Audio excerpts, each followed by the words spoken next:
Muito boa noite, meus irmãos, minhas irmãs. É com um sentimento de muita alegria e gratidão no coração que nós estamos aqui nos reencontrando mais uma vez. E na noite de hoje, nos cabe a tarefa de conversar um pouco, de falar sobre um encontro muito especial. O encontro de Jesus, do nosso mestre, Zaqueu.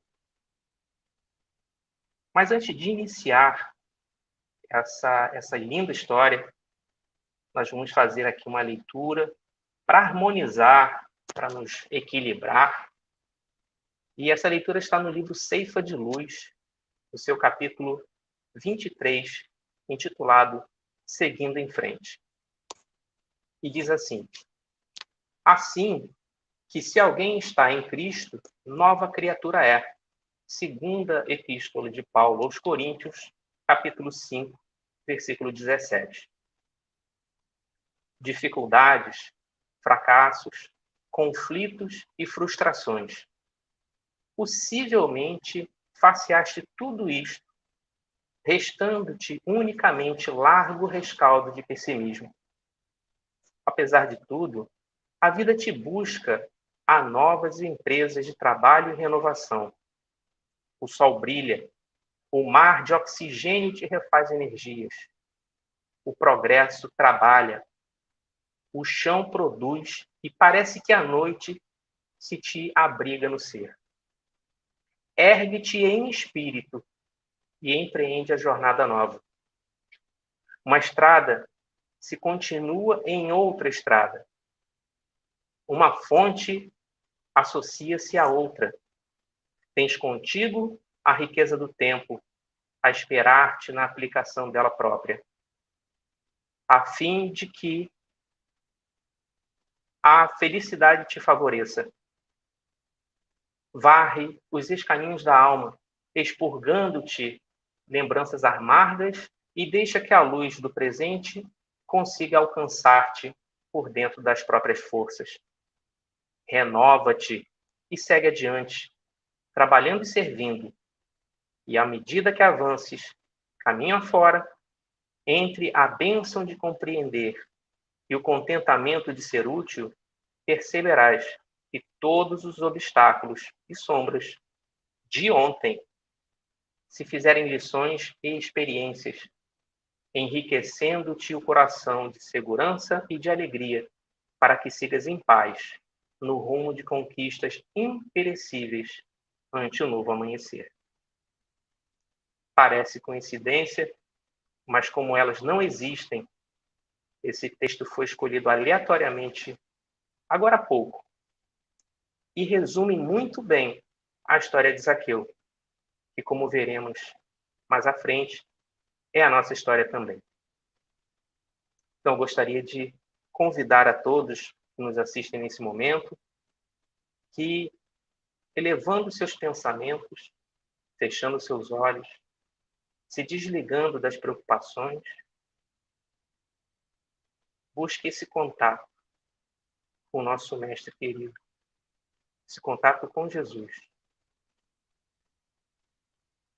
Agradecendo pela oportunidade, agradecendo pela vida, sempre com um sentimento de gratidão, rogando a Deus, acima de tudo, ao nosso Mestre Jesus, a nossa Mãe Santíssima Maria de Nazaré, que permita que a espiritualidade maior possa, de alguma forma, nos envolver neste momento e que possamos ser beneficiários das melhores energias, das melhores vibrações, que possamos, na noite de hoje, nesse encontro, compreendermos um pouco mais a nossa tarefa no mundo, quem somos e o que Deus espera de nós. Assim, agradecidos e com a sensação de que somos abençoados sempre por Deus, iniciaremos esse estudo com as suas bênçãos, se Deus assim permitir. Graças a Deus.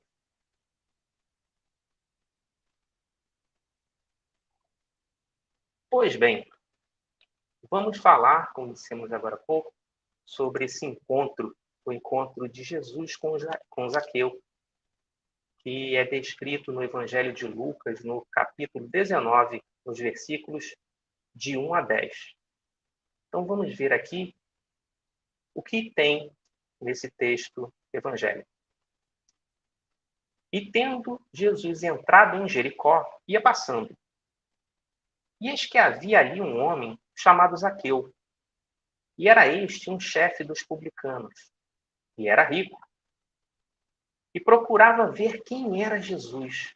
E não podia, por causa da multidão, pois era de pequena estatura.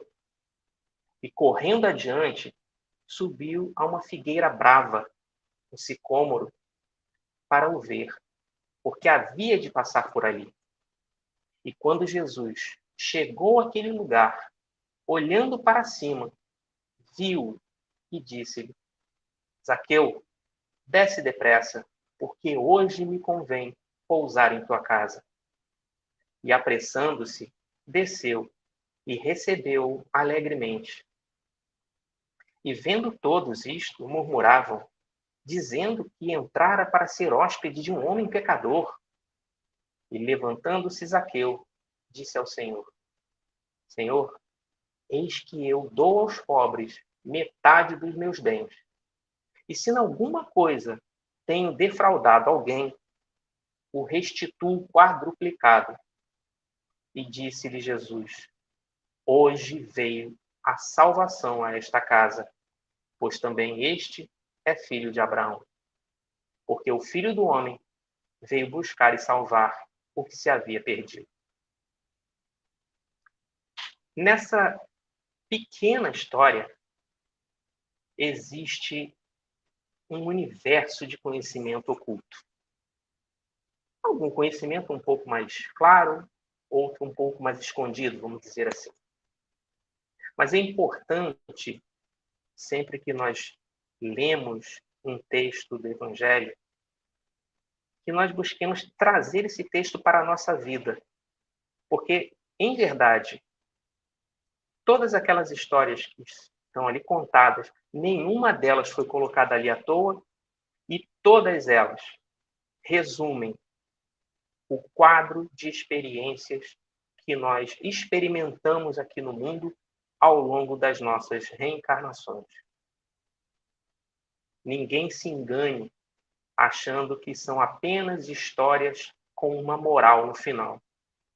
Cada personagem ali descrito é um pouquinho de nós, representado nesses encontros com Jesus. E Jesus tinha uma característica muito peculiar de ensinar, né? Ele geralmente respondia a uma pergunta com uma outra pergunta, ou até contando uma história, as famosas parábolas. O objetivo do mestre, nesses casos, era fazer com que o interlocutor, a pessoa com quem ele estava ali dialogando, e os circunstantes, as pessoas que estavam ali à volta, se identificassem com aquela mensagem, com aquela historinha que ele contava, induzindo esse interlocutor a encontrar em si mesmo a resposta. Por outro lado, sem violentar as consciências, Jesus aproxima as pessoas de situações limite. Olha que coisa curiosa essa ação, né? Que a gente experimenta, já vamos falar sobre isso. Essas situações limite expunham as pessoas aquelas grandes questões que limitavam o seu conhecimento espiritual. Por exemplo, curar no sábado, conversar com samaritanos, conversar com mulheres, coabitar com publicanos. Todas essas situações, para aquela sociedade dos judeus daquele tempo, que estavam muito apegados à forma, ao formalismo, mas não exatamente ao conteúdo, impactava, chocava, estremecia as pessoas, porque elas não estavam preparadas para vivenciar aquelas experiências, mas era importantíssimo que elas estivessem ali frente a frente com tais situações para que elas crescessem, Assim acontece nas nossas vidas também, quando enfrentamos dificuldades. Quem nunca passou pela situação, principalmente as pessoas, por exemplo, de pouca paciência, de estar normalmente cercado de pessoas que desafiam a paciência? É normal. Há até um ditado antigo que diz: quanto mais rezo, mais assombração me aparece. Ou seja, a pessoa ela é confrontada a todo tempo com aquilo que a limita, até que essa limitação deixe de existir e ela transcenda e ela supere, a partir desse momento, aquela situação recorrente, aquela dificuldade, como que miraculosamente desaparece. Mas não existem milagres, existe evolução. E essa evolução é natural e a natureza, como sabemos, perdão, não dá saltos.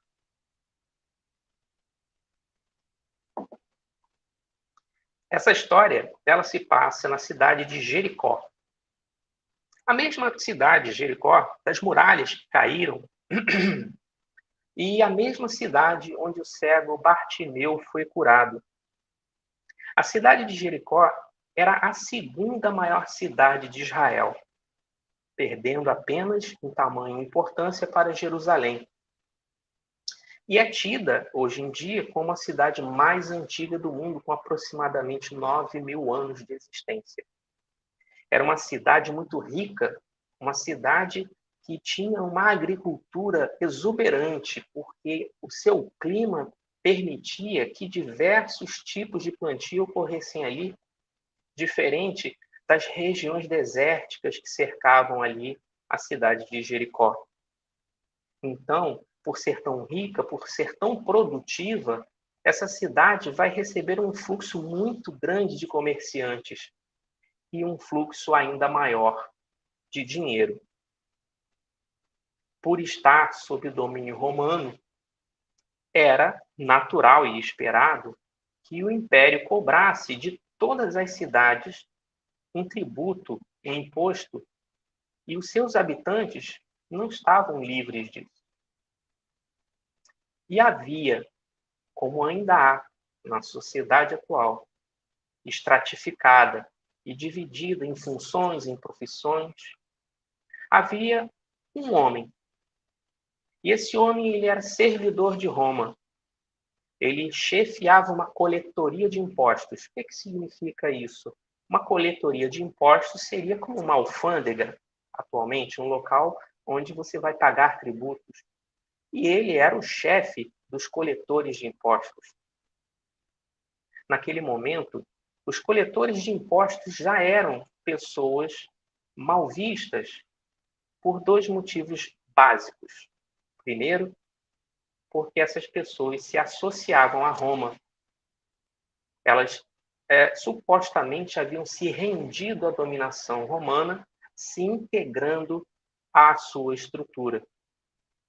E, por outro lado, porque cobravam os impostos, tiravam do trabalho e do suor das pessoas aquilo que traria o seu sustento, o seu alimento. Mas era um trabalho.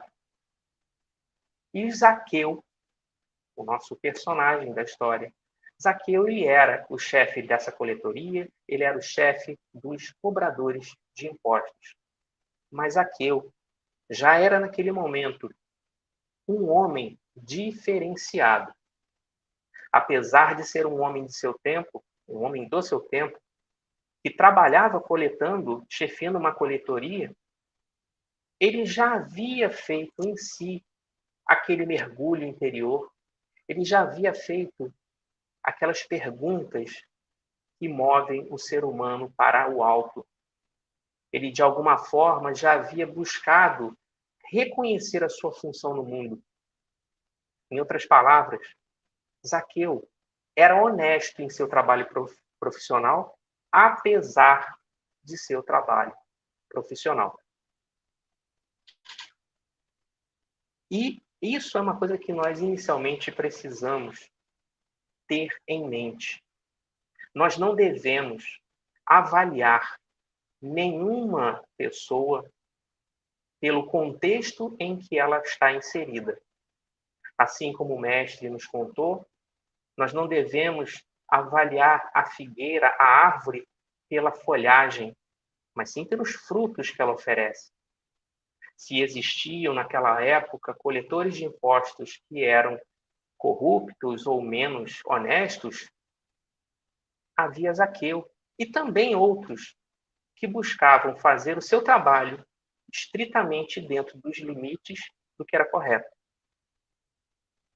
Mas fazer o que é correto ainda não é suficiente.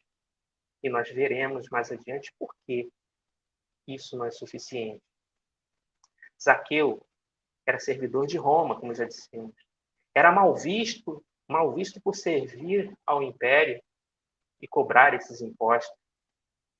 Era um homem que buscava, mas era necessário mais. Vamos ver agora o que será que ele precisaria fazer para dar esse passo adiante. Contam as tradições que em um fim de tarde, Zaqueu, fechando as portas, encerrando a sua atividade do dia, ele ouve um burburinho maior na cidade e todos comentam sobre a visita de um grande homem, de um homem muito importante que havia feito coisas magníficas. Um grande rabi, um grande mestre. E ele fica curioso com aquilo, porque aquele chamado interior que ele já sentia estava ali presente com ele, como que ligara uma chave ao mestre.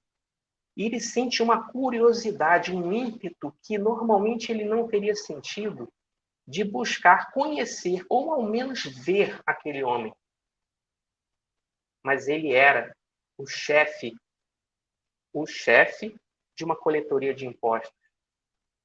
Como um homem de tamanha estatura social poderia se rebaixar a procurar um homem comum, qualquer outro do povo?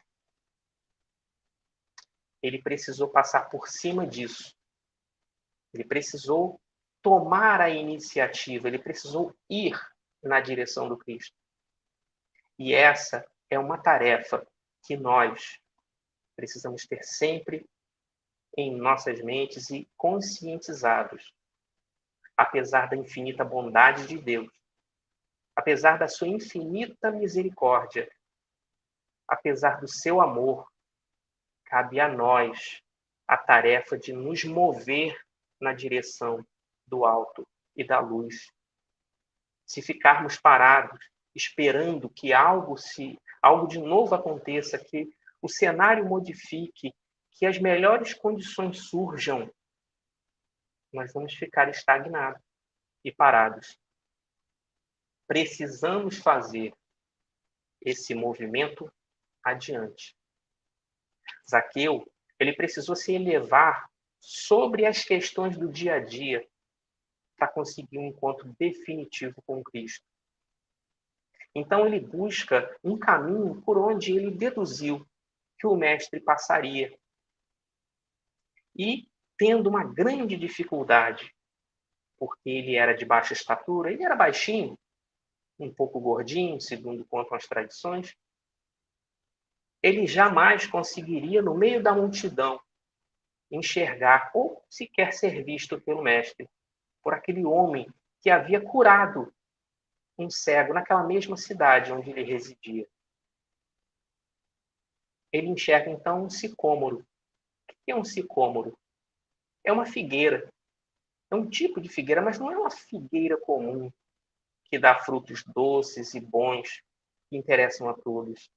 O sicômoro é uma figueira brava, porque ela dá frutos praticamente sem doce, sem açúcar, e que não tem valor comercial.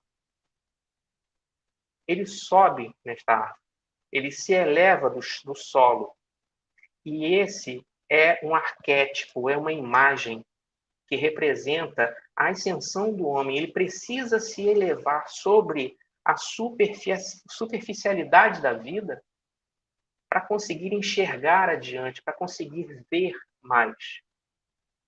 E do alto daquele sicômoro, ele consegue finalmente enxergar Jesus vindo na sua direção.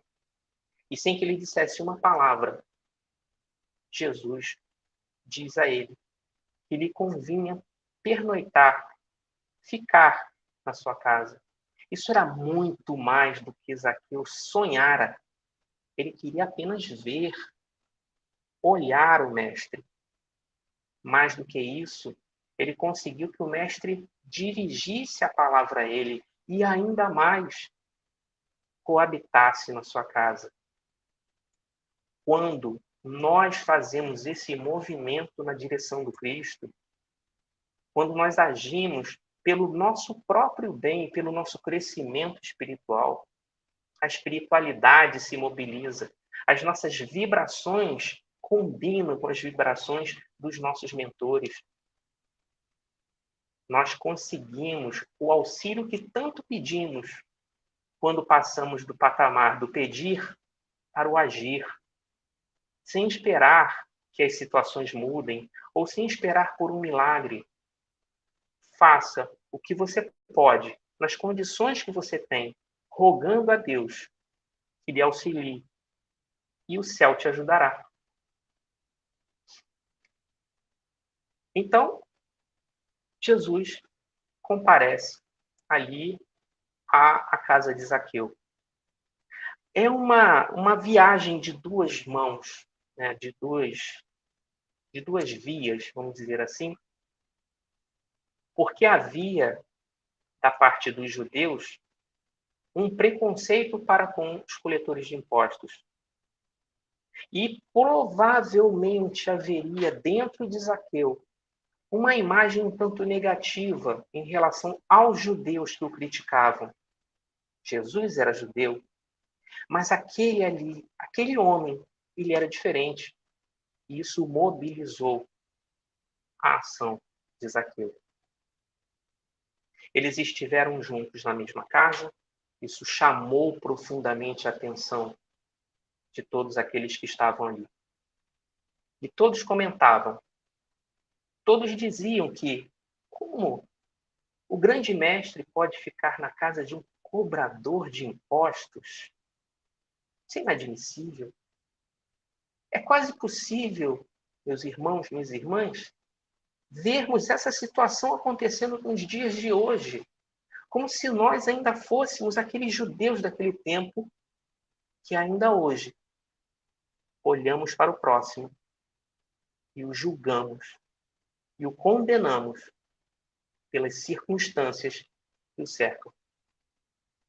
2000 anos, até mais de 2000 anos, quem sabe, tenham passado e muitos de nós ainda experimentamos a mesma cristalização de pensamento, nos colocando na posição de julgar. Para Zaqueu dar esse passo adiante, certamente não foi uma tarefa simples, corriqueira.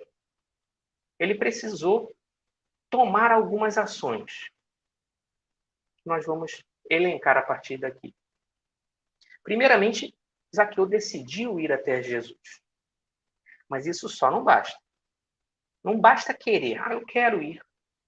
Eu vou ao Centro Espírita amanhã. Ano que vem eu vou ler o Evangelho segundo o Espiritismo. Não basta, no dia 31 de dezembro, ter aqueles projetos de ano novo.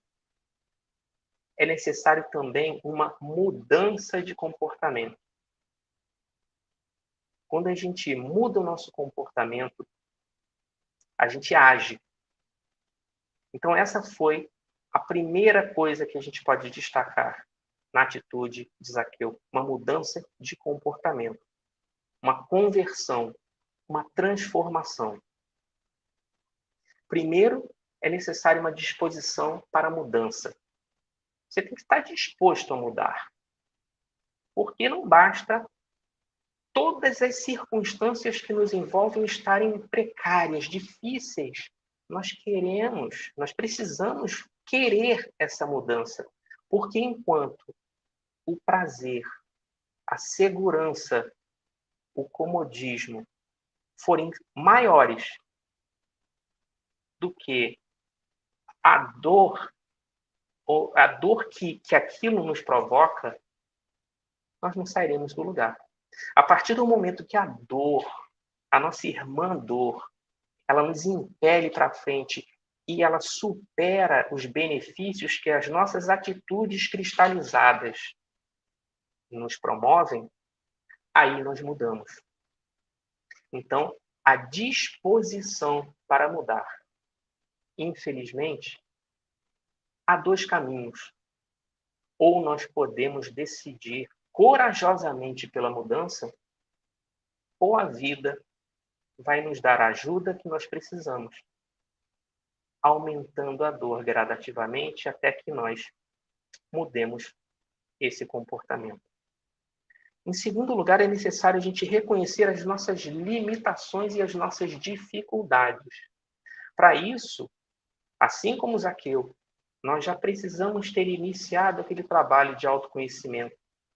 Nós precisamos saber quem somos, o que podemos, o que já podemos, o que queremos, o que nos limita, o que nos controla. Sabendo quem são os nossos verdadeiros inimigos interiores. Veja bem, inimigos interiores. Nada do que está à nossa volta é capaz de nos limitar. Somente o que está dentro de nós e que nós mantemos. A partir do momento em que a gente, além de ter essa disposição para a mudança, nós reconhecemos o quanto podemos, as nossas limitações, as nossas dificuldades, nós temos condição de seguir adiante. Um terceiro passo importante que Zaqueu também tomou foi elaborar as providências para alcançar o seu objetivo. Zaqueu, sabendo que era de baixa estatura, sabendo que era gordinho, sabendo que a multidão jamais deixaria ou permitiria que ele visse o mestre, ele busca o sicômoro, a figueira. Ele tinha um plano. Ele agiu no sentido de alcançar aquele objetivo, de acordo com o planejamento. Então, a gente se conhecendo, tendo a disposição para a mudança e elaborando um roteiro, porque sejamos sinceros, as grandes mudanças são lindas, mas as pequenas mudanças não parecem, mas elas fazem uma grande diferença. Não vamos tentar dar grandes espetáculos de grandeza. Talvez fazer aquelas pequenas coisas do dia a dia. Quem sabe começar com um bom dia, com um muito obrigado, ajudando as pessoas da nossa casa. Já são pequenas mudanças de comportamento, mas que vão provocar ao longo do tempo uma mudança circunstancial na nossa vida. Então, providências. O que eu quero fazer? O que eu preciso fazer agora? Eu vou agir nesse sentido. Depois eu penso em outra coisa. Pronto, resolvida essa etapa, eu vou passar para mais uma, um passo de cada vez. E quarto e último, ele elaborou um programa de vida para ali por diante. Porque é algo que acontece com muitos de nós, praticamente com todos nós. Nós desejamos muito alcançar alguma coisa, nós planejamos, nós reunimos as condições para alcançar aquele objetivo. E quando nós alcançamos, e agora? O que eu faço? Algumas pessoas não sabem o que fazer. Mas Zaqueu tinha também um plano. Nós vamos esclarecer esse grande plano de Zaqueu para depois do seu encontro com Jesus. Mas ele já anunciou, durante esse encontro com o Mestre, dizendo: eis que eu dou aos pobres metade dos meus bens, e se em alguma coisa tenho defraudado alguém, o restituo quadruplicado. Este é o plano, e ele vai colocar esse plano em ação. Segundo nos conta o livro Ressurreição e Vida, da nossa querida Ivone Pereira, o autor, o escritor russo Leon Tolstói, ele, após o seu desencarne, ele faz uma série de reflexões. E Zaqueu, ele estando no mesmo ambiente espiritual em que Tolstói passeava, Tolstói consegue ouvir uma voz que lhe chama atenção. E a história que ele narrava se assemelhava muito à história de Zaqueu. E ele fica curioso. Será que é o grande, o conhecido Zaqueu dos textos evangélicos? E ele ouve a história de Zaqueu e relata nesse livro. Zaqueu, após aquele encontro, de fato, pôs em prática tudo aquilo que ele havia prometido ao mestre. Ele separa metade do que tinha e distribui aos pobres. Uma outra parte, ele direciona para os seus familiares para que eles tivessem o seu sustento. E uma outra pequena parte, ele separa para a sua subsistência a partir dali. Uma pequena parte, porque ele sabia que em algum momento ele precisaria dar mais um passo adiante. Ele não poderia mais contar com aqueles recursos que ele tinha amealhado ao longo do tempo na coletoria de impostos. E após a morte do mestre, ele encontra uma dificuldade muito grande porque ele havia encontrado aquilo que ele tanto buscava. Mas agora o mestre partira. O mestre agora estava de volta à vida eterna. O que fazer então? Ele busca o apoio de todos aqueles discípulos que caminhavam com Jesus. Mas cada um deles, naquele momento, se encontrava atribulado por circunstâncias que ocorreram e são relatadas nos textos bíblicos e não puderam dar, então, uma atenção maior àquele homem, ainda experimentando o preconceito da sociedade daquele tempo e, pior, experimentando também o preconceito daqueles que eram seus iguais, porque ele desertara da vida como um publicano. Então, as dificuldades para Zaqueu aumentavam, e isso é um ponto fundamental que nós precisamos ter em mente. Não é porque nós caminhamos na direção do Cristo, não é porque nós buscamos mudar o nosso comportamento, não é porque somos sinceros naquilo que fazemos, que um mundo de oportunidades se abrirá diante de nós. Muito pelo contrário, as dificuldades aumentarão. Porque as melhores espadas, elas são forjadas no fogo e na batida dos martelos. E Zaqueu também experimentou todos esses problemas. Até que, finalmente, ele encontra com outro homem, um fariseu recém-convertido. E vejam bem, um fariseu também não era uma figura muito bem vista na sociedade daquele tempo. Mas também aquele homem havia dado seu passo na direção do Cristo. E Zaqueu vai buscar, então, um encontro com Paulo, o antigo Saulo de Tarso. E é em Paulo que ele vai encontrar o apoio para que ele possa continuar a sua jornada como um novo seguidor do Cristo, um novo homem, deixando para trás o homem velho, deixando para trás tudo aquilo que o impedia de ascender. Talvez por isso, sabiamente, é aconselhado em uma passagem bíblica que não olhemos para trás, para que não nos tornemos em uma estátua de sal. Isso significa que, apesar dos nossos muitos erros, das nossas falhas grotescas, nós precisamos olhar adiante, assumir as responsabilidades pelo que fizemos e agir no sentido oposto, no sentido de praticar o bem, no sentido de reconstrução. E foi isso, finalmente, que Zaqueu conseguiu. Ele iniciou ali a sua jornada, uma longa jornada de ascensão espiritual, assim como nós estamos aqui na nossa humilde jornada de ascensão. E no livro Ave Cristo, Emmanuel nos relata que Zaqueu encarnaria 2 outras vezes como Quinto Varro e como Quinto Celso, nas 2 situações, na tentativa de resgatar seu filho Tassiano.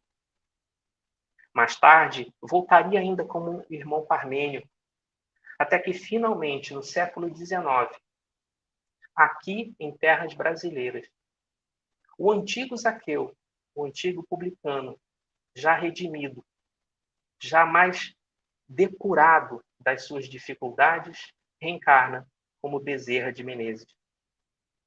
Quando ali, finalmente, ele consegue se elevar finalmente e ainda mais sobre as limitações da superfície terrestre. Essa história de Zaqueu é um arquétipo das nossas dificuldades, das nossas experiências, daquilo que precisamos fazer, da maneira como precisamos agir, mudando o curso da nossa própria história. Ou, talvez, nos adequando ao planejamento que a espiritualidade havia nos proposto. Porque, certamente, a espiritualidade, apesar das dificuldades programadas, tem como objetivo nos auxiliar a crescer. Nós, infelizmente, nos desviamos da tarefa. Muitas vezes renunciamos à tarefa, mas conseguimos, com muito sacrifício, é claro, seguir adiante. E que possamos, ao exemplo de Zaqueu, compreender que, diante das circunstâncias que nos cercam, o que nos limita está dentro de nós. Não será o nosso peso, não será a nossa estatura, não será a multidão. O que nos paralisa está ainda dentro de nós. Não é a visão que o mundo tem de nós, não é o julgamento dos outros que pode nos paralisar. É talvez o nosso orgulho ferido que nos paralisa tantas vezes. Nós que precisamos dar o passo adiante, nós que precisamos nos elevar, nós que precisamos receber o Cristo em nossa casa, nós que precisamos esquecer as pessoas que da janela olham para a nossa vida e nos criticam as atitudes, as zombarias. Nós que precisamos refletir sobre a grandeza desses pequenos encontros, mas que mudam completamente os destinos da nossa encarnação.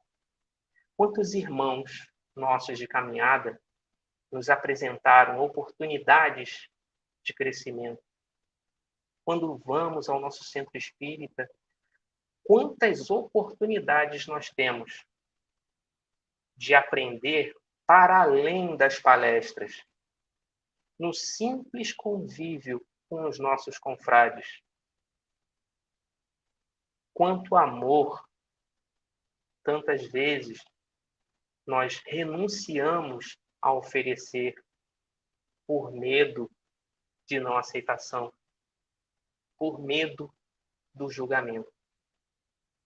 Tantas coisas a se refletir nesse mergulho que nós precisamos fazer a essa terra tão pouco conhecida do eu, do nosso eu interior.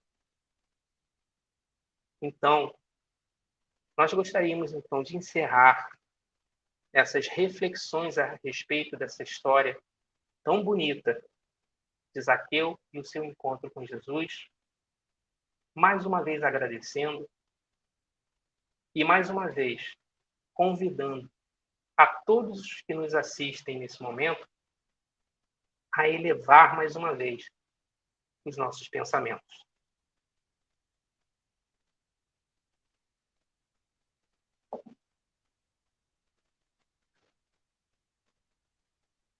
Graças a Deus, graças ao nosso Mestre Jesus, só temos, Pai, a agradecer. Só temos a agradecer a espiritualidade que nos envolve todo o tempo, aguardando a oportunidade de nos tocar vibracionalmente. Só temos a agradecer cada oportunidade que a vida nos proporciona para aprender, rogando, Senhor, que possamos fazer bom uso das nossas potencialidades, que possamos aproveitar da melhor maneira possível todas essas oportunidades de crescimento, que por mais difíceis que possam ser, que nunca venham acompanhados de murmurações ou de arrependimento. Senhor, dá-nos força, fé e coragem para nos elevar acima das coisas pequenas da vida. Que possamos olhar adiante e enxergar o único que é o caminho, a verdade e a vida, que é o nosso Senhor e Mestre Jesus. Abençoa-nos, Pai, protegendo-nos, auxiliando a nossa jornada, iluminando os nossos caminhos e nos oferecendo a oportunidade do convívio daqueles que serão os nossos instrumentos de crescimento espiritual. Muito obrigado, Senhor Deus. Muito obrigado, Senhor Jesus. Muito obrigado, Mãe Maria de Nazaré. Graças a Deus.